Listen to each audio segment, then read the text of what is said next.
Now that we've finished with the HSL grayscale, I want to go over to the split toning tab. Now, the split toning tab allows us to work in our highlights and separately in our shadows, and then use the balance slider to determine where we're going to have the majority of our effect happening. What we need to do, or what you can do, and a lot of people do this, but it's up to you, is we can play around with the hues in our highlights. So let's say I'm going to put, as an example, this value here into the highlights. Now you're not going to see any difference right now because I haven't changed the saturation. But if I come over here and set the saturation, and if I set it to, as an example, 30, I'm going to turn this on and off. And you can see the yellow's been applied, and it's going in the highlights. And then what I'm going to do is I'm going to come over here and I'm going to grab a blue of some nature. Is that a blue? Oh, well, we'll see. And then I'm going to come in here and I'm going to give this up to 60. And then maybe I'll increase this to 60. And now, and I'm going to put this one at 240.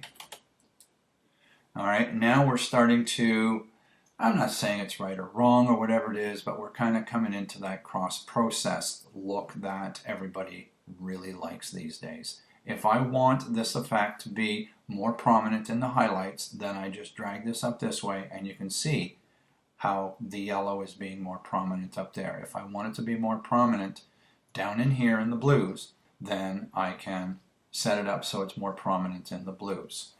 Not 100% sure which way I want to go with this, but I just thought I would show you how this works. I'm going to leave it right in the center there, just so you can see how this goes. Now, a lot of times you're going to be sitting there saying, what the hell would you want to have that for?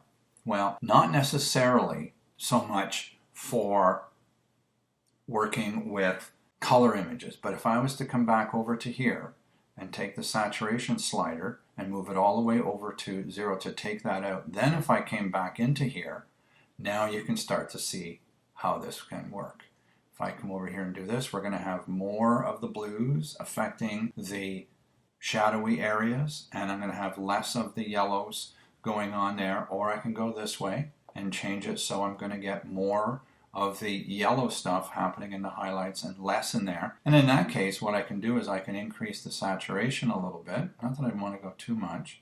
I think I'll just put it back to that, and then see if I can play with this to get a meaningful image. Now, this, I'm not saying it's right or wrong, I'm just showing you how to use the sliders. This is what I call a fake duotone. And if you really, really, really want to get into doing, serious duotones that are going to be printed in calendars, books, and all that kind of stuff, then I strongly suggest you do your duotones in Photoshop and do them properly. But if they're not, and if you end up doing one or two and testing them and they get printed in a nice blurb book or whatever you're using, then by all means continue using these guys. When you come up with a look and feel that you're interested in keeping, by all means, you can come over here, you can save the setting, create a preset, do whatever it is that you want to do, and you can move on. In a nutshell, that is the split toning tab.